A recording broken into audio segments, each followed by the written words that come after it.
السلام علیکم۔ سیاچن ٹائمز کے پروگرام جی بی ٹوڈے میں میں ہوں قاسم نسیم۔ ناظرین، آپ کے علم میں ہے کہ ہم ہفتے میں 2 دن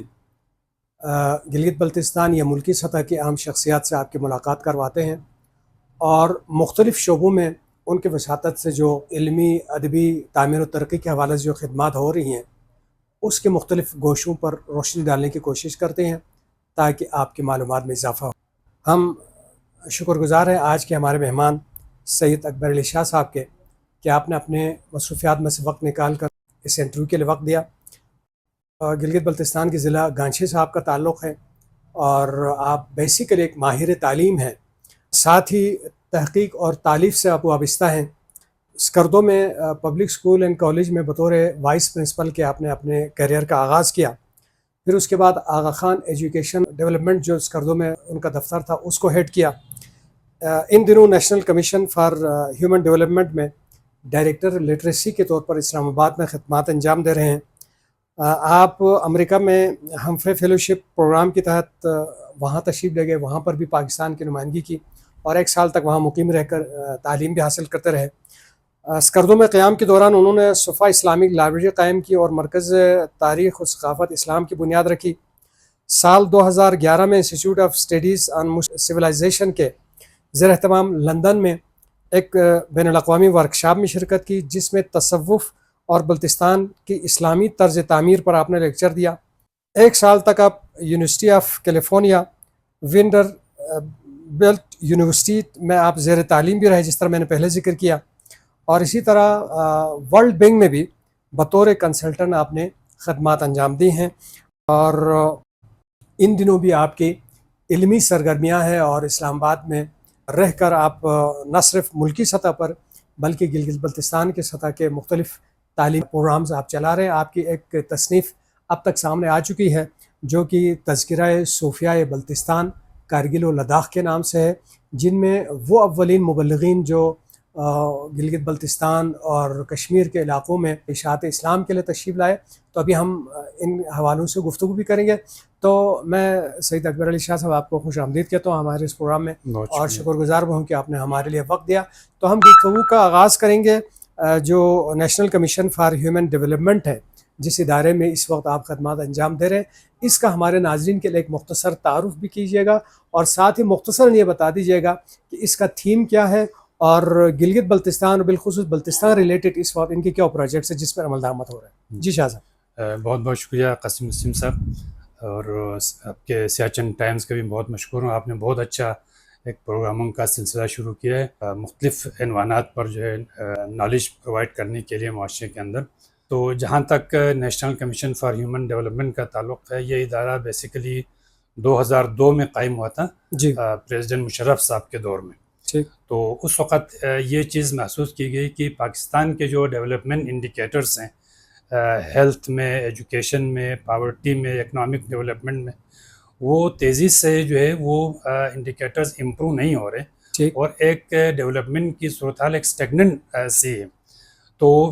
پاکستان کے جو ہیومن ڈیولپمنٹ انڈیکس ہے، جو بین الاقوامی طور پہ ایک میجر کیا جاتا ہے، اقوام متحدہ جو ہے ہر ملک کا ایک ہیومن ڈیولپمنٹ انڈیکس جو ہے وہ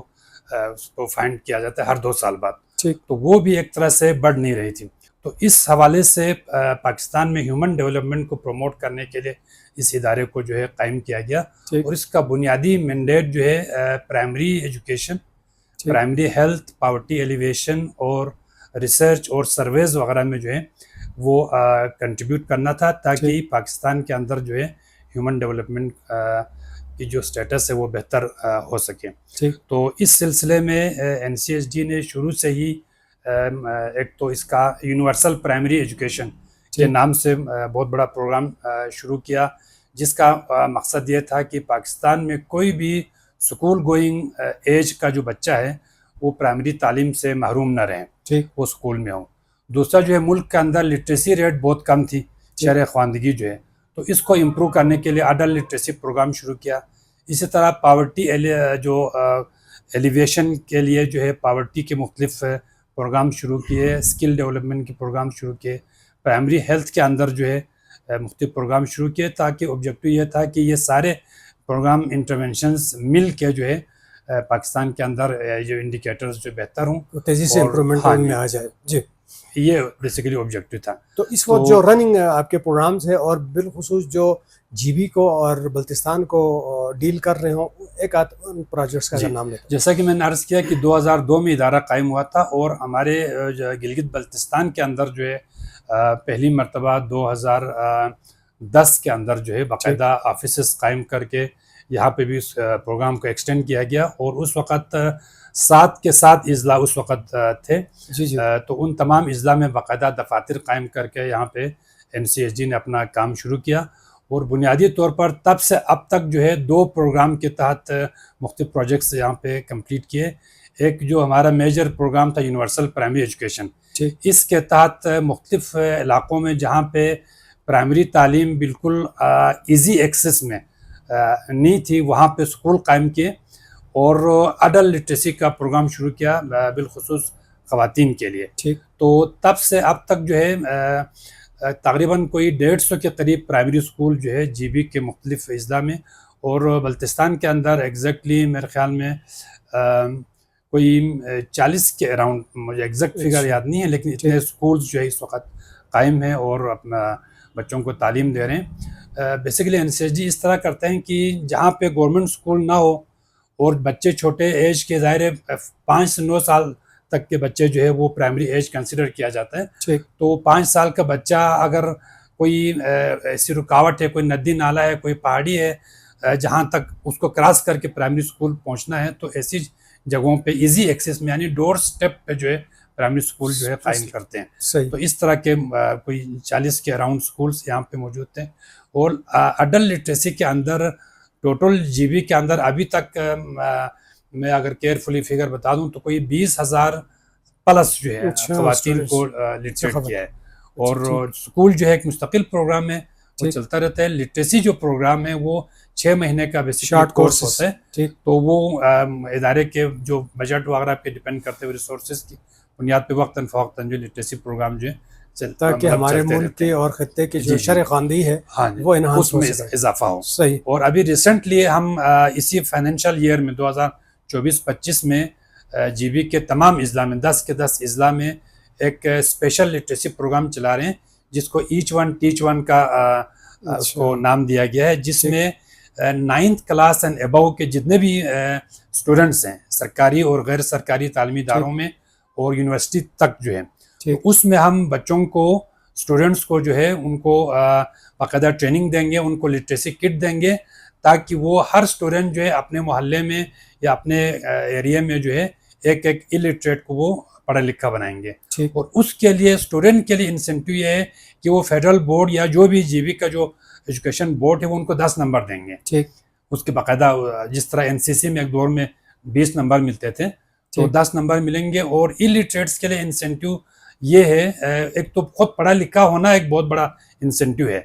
اور دوسرا یہ ہے کہ باقاعدہ ایک لٹریسی آرڈیننس ہے 1985 کا جس میں یہ ہے کہ اگر آپ لٹریٹ ہیں تو ان کے لیے شناختی کارڈ ہو گیا، ڈرائیونگ لائسنس ہو گیا، پاسپورٹس وغیرہ جو اسینشل ڈاکیومنٹس ہیں وہ ان کو فری آف کاسٹ جو ہے ان کو وہ دیا جائے گا. زبردست. تو اس طرح یہ ہوا کہ کم سے کم مدت میں لوگوں کو خواندہ بنانے اور ان کو بیسکس جو لکھ پڑھ سکے اس کا اہل بنانا، یہ تو بہت ہی ایک شاندار پروگرام ہے. تو ہم آتے ہیں ہمارے آپ کے جو فیلڈ ہے ریسرچ کا اور تصنیف و تالیف کا اس کی جانب. تو یہ تو ہمارے لوگ جانتے ہیں کہ یہاں پہ اسلام کی آمد سے قبل جو ہے بدھ مت کا دورہ تھا. تو ہمارے جو مبلغین نظام آئے ان کے ہاتھوں یہاں پہ جو آبادی تھی وہ مشرب اسلام ہونا شروع ہوا. تو اولین جو مبلغین یہاں تشریف لائے اس وقت بلتستان کا ماحول، بلتستان کے حالات اور پھر جن حالات میں جن دروں سے گزر کے جن مشکلات سے گزر کے صوفیہ اور یہ سادات اعظام یہاں تشریف لائے اس کا مؤثر احوال آپ کا ذکر کریں. بیسیکلی یہ میرا شروع سے ہی ایک فیلڈ آف انٹرسٹ رہا ہے ریسرچ کا. اور اس پہ کام بھی چونکہ بہت کم ہوا تھا. صوفیہ کرام کی ان کی حیات، ان کی خدمات، جو ان کے آثار ہیں ان کے اوپر. تو جیسا کہ آپ نے بتایا کہ یہ جو ہمارا علاقہ ہے بلکہ نہ صرف گلگت بلتستان بلکہ پورا جو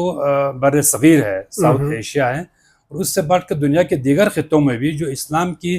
تبلیغ ہوئی ہے وہ اس میں صوفیہ کرام کا بہت بڑا رول ہے. تو اسی کنٹیکسٹ میں جو ہے ہمارے بر صغیر کے اندر بھی صوفیہ کرام نے اسلام کے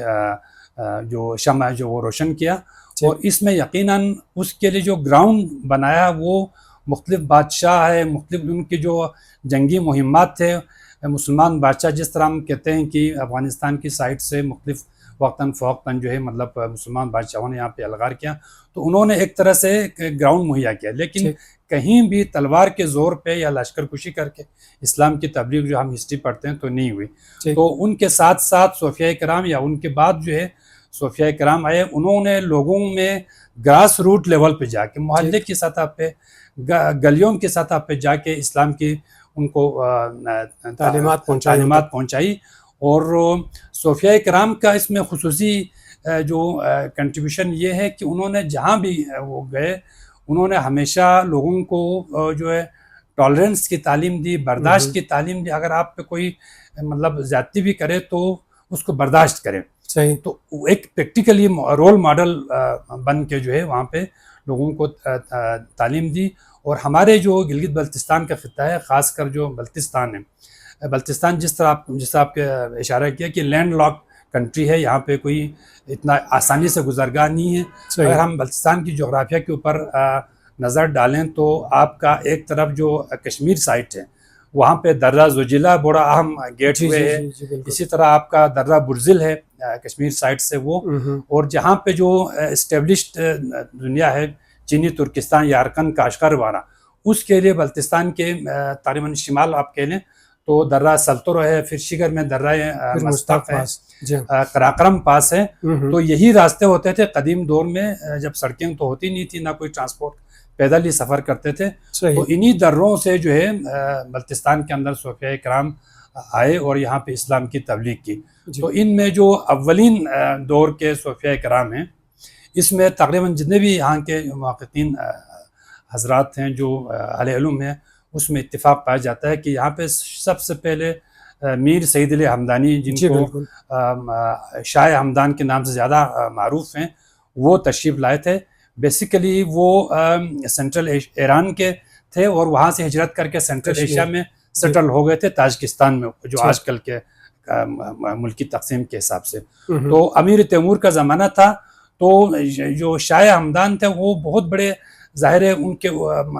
اثرات تھے عوام میں، جہاں بھی آپ تشریف لے جاتے لوگ جوق در جو ان کے گرد جمع ہوتے تھے۔ تو امیر تیمور کو خدشہ ہوا کہ کہیں یہ سید جو ہے مطلب حکومت اور تخت و تاج کے دعویٰ نہ کرے۔ انہوں نے وہاں پہ ایسے حالات کریٹ کیے کہ ان کو وہاں پہ جو رہنا جو ہے وہ بہت مشکل ہوا۔ تو انہوں نے آبا و اجداد کے اس سنت پہ عمل کرتے ہوئے حضور صلی اللہ علیہ وسلم کی ہجرت کی وہاں سے، بیسیکلی اپنے تمام عزیز و اقارب، اپنے جو مرشدان اور جتنے عقیدت مند تھے ان کے ساتھ ہجرت کر کے کشمیر تشریف لائے، اور کشمیر سے یہاں سے ترکستان کی طرف جو ہے، یارقن کی طرف جاتے ہوئے ہماری ان علاقوں میں قیام کیا اور یہاں پہ اسلام کی تبلیغ کی۔ اور ان کے کچھ عرصہ بعد، 60-65 سال بعد، میر سعید نور بخش کے بارے میں مختلف روایات ہیں۔ کوئی کہتے ہیں یہاں پہ تشریف لائے تھے، کوئی کہتے ہیں یہاں پہ تشریف نہیں لائے تھے۔ تو ہم خود بھی اس پر ابھی تک حتمی نتیجے پر نہیں پہنچا، لیکن کچھ روایات ہیں پرانے اس میں کئی 100 سال پہلے کتابوں میں، تو اس بنیاد پہ ابھی تک تحقیق طلب ہے اہل علم کے لیے کہ کہتے ہیں کہ وہ بھی یہاں پہ تشریف لائے تھے۔ اس کے بعد کچھ عرصے بعد جو ہے میر شمس الدین عراقی بچکن رحمۃ اللہ علیہ جو ہے وہ تشریف لائے۔ انہوں نے بھی بڑا سسٹمیٹیکلی ان کے اور ان کے فرزند شیخ دانیال شہید جو ہے کشمیر میں بعد میں شہید ہو گئے تھے، وہ تشریف لائے تھے۔ تو اس طرح سے تقریباً آپ یوں کہنا 1.5 صدی لگے تھے مکمل یہاں پہ لوگوں کو اسلام کی پھیلنے میں، کافی عرصہ لگا۔ ایک تو یہ اولین مبلغین اسلام۔ اس کے بعد میں نے ایک چیپٹر بنایا صوفیاء متقدمین۔ تو ان بزرگان دین کے فوراً بعد جو ہے پھر مختلف علاقوں سے جو ہے ایک بزرگان دین کی آمد کا سلسلہ شروع ہوا، جس میں آپ نے جس طرح سے اشارہ کیا، سید محمود طوسی ہے، سید ناصر طوسی ہے، سید علی طوسی، اور چوتھا جو ہے آپ سید حیدر طوسی۔ یہ 4 سادات کرام جو ہے وہ مختلف علاقوں سے تشریف لائے۔ ان کے بارے میں کوئی بہت زیادہ نالج ایز اے ڈیفنس طور پہ موجود نہیں ہے، لیکن بذات خود ان کے آستانے اور عوام کے اندر ان کے جو مقبولیت اور شہرت قبولیت جو ہے وہ خود بذات خود ایک ایویڈنس ہے. لیکن دستاویزی تاریخی طور پہ صرف سید ناصر طوسی جو ہے ان کے حوالے سے قدیم شواہد موجود ہیں کہ آپ ترکستان کی طرف سے تشریف لائے اور یہاں پہ اسلام کی تبلیغ کی. اور اسی دور میں پھر میر شمس الدین عراقی بچکن کے سلسلے میں مطلب یہ جو تصوف کا سلسلہ ہے سلسلہ نوربخشیہ جو شروع میں میر نجم الدین کبریٰ کے اسم گرامی کے اوپر سلسلہ کبرویہ کہلاتے تھے. پھر جو بھی نمایاں بزرگ تھے ان کے نام پہ اس سلسلے کا نام بھی شاہ ہمدان کے زمانے میں وہ سلسلہ ہمدانیہ کہلاتے تھے. پھر میر سید محمد نوربخش یہ سارے اسی سلسلے کے بزرگان دین ہیں. ان کے بعد سلسلہ نوربخشیہ کہہ کے تصوف کا سلسلہ جو ابھی تک یہی نام جو ہے مستعمل ہے. تو اسی سلسلے کے ایک بزرگ تھے میر ابو سعید سودا جو میر شمس الدین عراقی بچکن کے کوئی تیسرا چوتھا اس کی شجر نسب میں سے ہیں. تو بیچ میں آپ کو پتہ ہے کہ سلسلہ نوربخشیہ کے فالوورز کے اوپر کشمیر میں بہت بڑے ظلم ہوا اور مرزا حیدر دغلت ایک ٹرکش یارقند کے وہ تھے سلطان ابو سعید کا پہلے وہ سپہ سالار تھا. پھر بعد میں مغل شہنشاہ جو ہمایوں ہیں ان کا وہ کزن بھی تھا. تو ان کا جو شیرشاہ سوری کے ساتھ جنگ و جدل جب چل رہا تھا تو وہاں انہوں نے مغلوں کے لیے ایک سیف ہیون ڈھونڈنے کے لیے کشمیر پہ حملہ کیا تھا جی مرزا حیدر دغلت نے. آبجیکٹو یہ تھا کہ کشمیر چونکہ لینڈ لاکڈ ایک ایریا ہے تو وہاں پہ قبضہ کر کے تاکہ جو ہمایوں ہے شیرشاہ سوری کے مقابلے میں ان کو کوئی سیف ہیون جو ہے. تو اس سلسلے میں وہاں پہ انہوں قابض ہو گئے اور انہوں نے وہاں پہ جو ہے بہت بڑے پیمانے پہ اس کے سیاسی اغراض بھی تھے. تو نوربخشیوں کے اوپر باقاعدہ قتل عام ہوا. تو جو نوربخشی اس دور کے ایرانی پیر تھے وہ انڈر گراؤنڈ ہو گئے کچھ وقت کے لیے.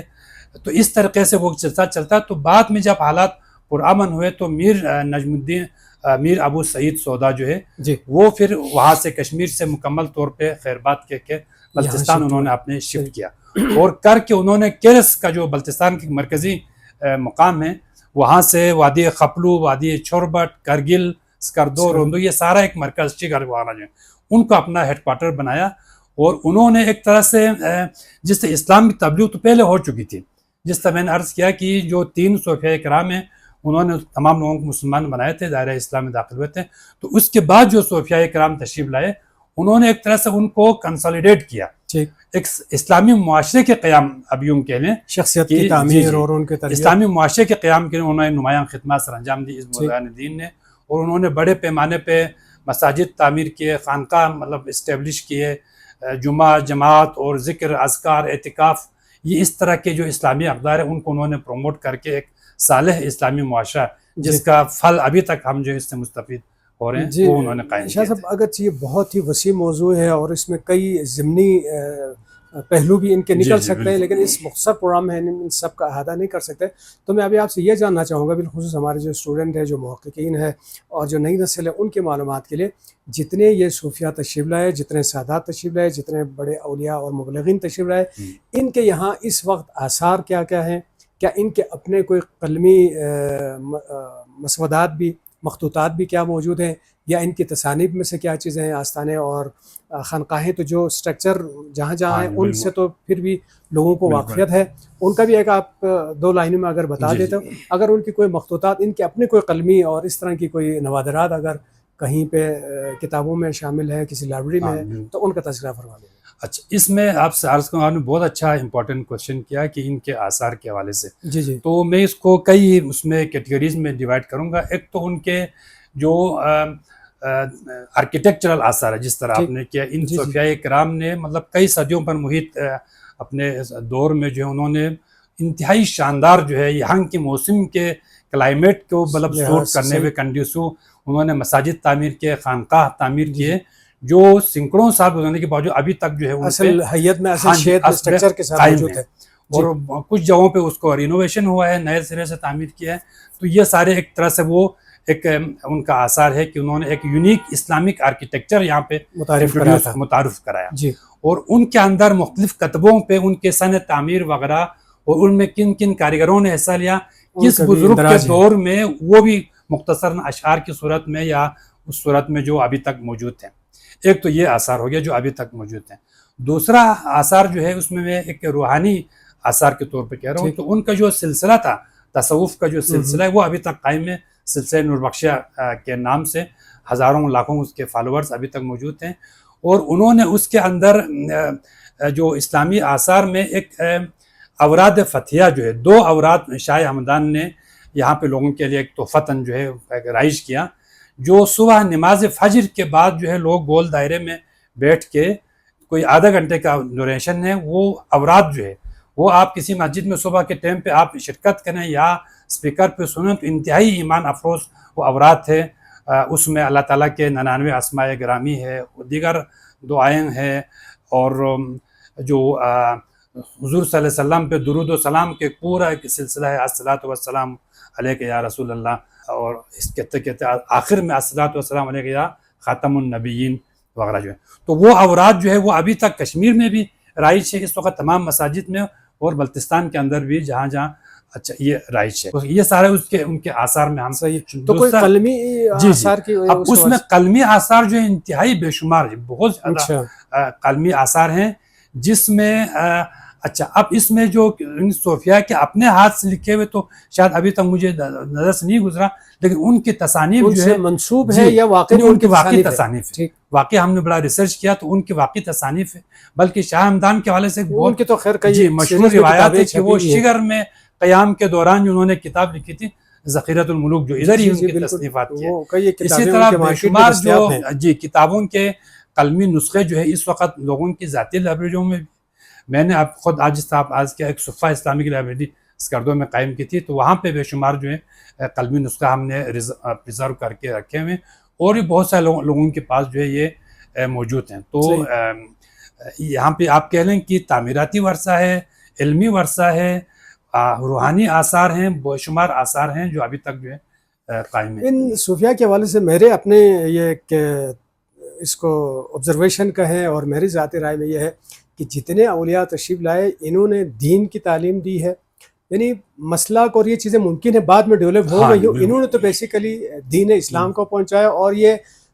مسالک سے بالاتر ہو کر، جس طرح بھی آپ نے فرمایا کہ وہ اقدار کی بات کرتے تھے، وہ ایثار کی بات کرتے تھے، وہ قربانی کی بات کرتے، مثلا ابھی شاہ ہمدان کے حوالے سے اگر ہم بات کریں، میں نے خود کتابوں میں پڑھا، کئی لوگ کہتے ہیں جس نے وہ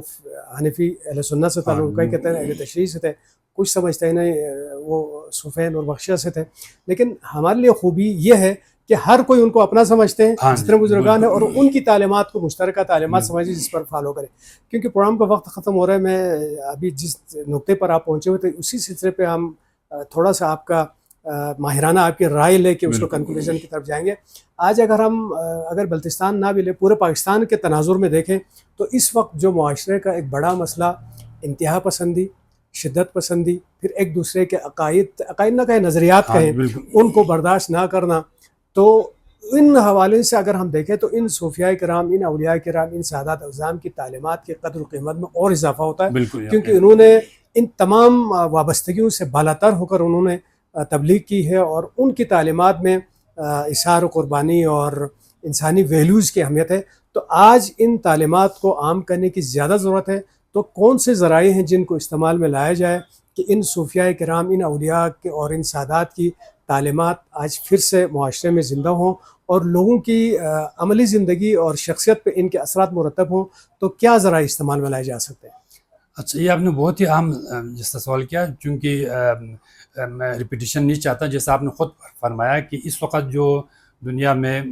چیلنجز درپیش اوورآل معاشرے کو، اور خصوصاً جو پاکستان جیسے ملک میں دہشت گردی اور عدم برداشت ہمارے معاشرے کے اندر، تو اس میں ان صوفیاء کرام کی تعلیمات جو ہے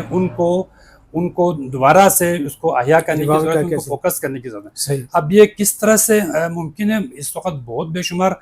طریقے ہو سکتے ہیں، آپ ان کے اوپر جو ہے کسی دور میں واقعی جو شاہ ہمدان کے اوپر کانفرنسز ہوتے تھے کشمیر میں، پاکستان میں، بلتستان میں، جی۔ اچھا، تو وہ ایک اتحاد کا پوائنٹ ہوتا تھا۔ ابھی یہاں پہ اس وقت دیکھیں محرم کا مہینہ ہے، حضرت امام حسین علیہ الصلوۃ والسلام کی ذات اقدس پہ ہر سال یہاں پہ حسین سب کا کانفرنس ہوتے ہیں. جی ہاں بالکل. اور آپ دیکھتے ہیں کہ ہر مسلک کے لوگ جو ہے وہاں پہ، بلکہ نہ صرف ہر مسلک بلکہ ہر دوسرے ہاں مذاہب جی، کے بھی لوگ آنے مذاہب کے لگے. لوگ بھی آ کے وہاں پہ سکھ برادری سے آتے ہیں، ہندو بہت ہی برادری سے خوبصورت آتے ہیں، عیسائی برادری سے لوگ بہت آتے ہی ہیں. خوبصورت ایک وہاں پہ جو منظر ہوتا ہے یہاں پہ بلوچستان میں. جن لوگوں نے یہ سلسلہ شروع کیا ہے اللہ تعالیٰ ان کو مطلب جو ہے ان کے توفیقات میں اضافہ کریں. آمین جی. تو اسی طرح سے ہمارے جو بزرگان دین ہیں جو ان کو دیکھیں، ابھی جس طرح آپ نے فرمایا شاہ ہمدان کو ہر کوئی کہتا ہے، جی جی مطلب اہل سنت کہتے ہیں، یہ مطلب سنی عقیدت تھے، اہل تشیع کہتے ہیں، سلسلہ نور بخشہ کے لوگ تو ہے ہی اپنا اس کا وارث سمجھتے ہیں. اسی طرح میر شاہ امام نور بخش کے حوالے سے بھی لوگوں نے کتابیں لکھی ہیں، پی ایچ ڈیز کیے ہیں. میر شمس الدین عراقی کے بارے میں اہل تشیع کہتے ہیں جی یہ ہمارے مبلغ تھے، نور بخشی کہتے ہیں. مطلب تو یہ ہر کوئی ان کو اپنا رہے ہیں، ان کو دور نہیں، مطلب وہ اس سے وہ نہیں ہو رہے ہیں. تو یہ ایک بہت ہی اہم مطلب ایک پازیٹیو اس صوفیاء کرام کی ایک تعلیمات کا مثبت پہلو ہے. تو اس کو ہمیں کیش کرنے کی ضرورت ہے. اور اس کے اوپر جس طرح آپ نے آج مثال یہ پروگرام کیا اور مجھے ایک عزت بخشی اپنے یہاں پہ خیالات پیش کرنے کا، اس طرح بے شمار آپ اس وقت جو میڈیا کے ذریعے سوشل میڈیا کے ذریعے پریکٹیکلی کانفرنسز سیمینارز کریں اور اس میں ہر طبقہ فکر کے لوگ جو ہے ان کو انوائٹ کریں. تو جب مل بیٹھتے ہیں نا تو لوگ ایک دوسرے کا چہرہ دیکھ کے بھی اتحاد کی باتیں کریں گے یقیناً جو ہے. تو یہ مختلف ذرائع استعمال کر سکتے ہیں اور مل کے کتابیں لکھ سکتے ہیں، بہت سارے ذرائع ہو سکتے ہیں. تو یقیناً اس کی ضرورت بھی ہے اور اس کو کرنا بھی چاہیے. یقیناً پھر یہ محرم کا مہینہ ہے اور جس طرح بھی آپ نے حوالہ بھی دیا سید الشہداء حضرت امام حسین علیہ السلام اور ان کے جانثار ساتھیوں نے جو قربانی دی، وہ بھی دنیا میں انسانیت کی بقا کے لیے، عدل و انصاف کے بقا کے لیے اور اثار و قربانی کی اعلیٰ ترین مثال ہے. اور یقیناً ان اولیاء اور صوفیاء نے بھی انہی خطوط پر جو اسوہ شبیری میں جو معیار قائم ہوا تھا اسی کو مد نظر رکھتے ہوئے ان تبلیغات کے سلسلے کو آگے بڑھایا. جس طرح اقبال نے کہا تھا کہ حقیقت ابدی ہے مقام شبیری، بدلتے رہتے ہیں انداز کوفی و شامی. تو اقبال کسی شعر کے ساتھ ہم اس پروگرام کو یہیں پہ ختم کریں گے. اگرچہ میں خود اس میں بہت زیادہ تشنیعی محسوس کر رہا ہوں، تو آئندہ کسی اور مناسب موقع پہ شاہ صاحب آپ کو بھی دوبارہ انشاءاللہ موقع دیں گے تاکہ اس کے جو مزید جو پہلو رہ گئے ہیں ہم ان پر بھی گفتگو کریں گے. آخر میں ایک دفعہ آپ کا پھر شکریہ ادا کرتا ہوں، نہ تھا آپ کے مصروفیات تھیں، آپ نے وقت نکالا. اور ناظرین یقیناً ان اولیاء اللہ کے اور ان صوفیاء کے ان سادات کے حوالے سے آپ کے پہلے سے جو معلومات تھی ان میں یقیناً اضافہ ہوگا. تو اس سلسلے کو انشاءاللہ ہم مناسب موقعوں پہ جاری بھی رکھیں گے. آئندہ ہفتے پھر کسی اہم شخصیت کے ساتھ حاضر ہوں گے. تب تک کے لیے اجازت دیجیے گا. اللہ نگہبان.